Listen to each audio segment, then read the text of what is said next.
নজর পরের খবরে ৩রা এপ্রিল ব্রিগেডে মোদী সভা, ব্রিগেড পরিদর্শনে এসপিজি ও কলকাতা পুলিশ, রয়েছেন বিজেপি নেতারাও। আরো একবার জানিয়ে রাখতে চাইব, ৩রা এপ্রিল ব্রিগেডে মোদী সভা, জোড়া সভা রয়েছে রাজ্য সেদিন মোদীর। উত্তরবঙ্গে শিলিগুড়িতে সভা এবং ব্রিগেডে মোদী সভা, ব্রিগেড পরিদর্শনে এসপিজি ও কলকাতা পুলিশ, রয়েছেন বিজেপি নেতারাও। শঙ্কু সাঁতরা প্রতিনিধি রয়েছেন টেলিফোনে। শঙ্কু, ঠিক কি কি করা হলো আজ? দেখো, আসছে ৩রা এপ্রিল প্রধানমন্ত্রী নরেন্দ্র মোদীর ব্রিগেড সভা এখানে।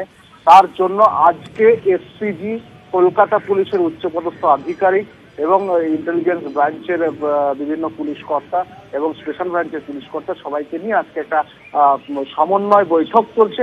যে বৈঠকের মধ্যে স্থির করা হচ্ছে যে এত মানুষ আসবেন, তাদেরকে কিভাবে ওয়াচ করা হবে, কিংবা সভাস্থল কোথা থেকে কোন দিকে থাকবে, কোন সময়ে আসবে, টাইমিং থেকে আরম্ভ করে প্রত্যেকটা জিনিস কিন্তু এখানে আলোচনা হচ্ছে।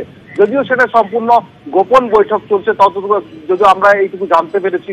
তবে যেহেতু প্রধানমন্ত্রী আসছে, সেহেতু একেবারে নিরাপত্তা আঁটো করবার জন্য এসপিজির আজকে আসা এবং সে এখানে এসে সমন্বয় বৈঠক করা এবং প্রত্যেকে যৌথভাবে যাতে ঠিকঠাক ভাবে নিরাপত্তার কাজটা করতে পারে, সেই জন্য এই বৈঠক।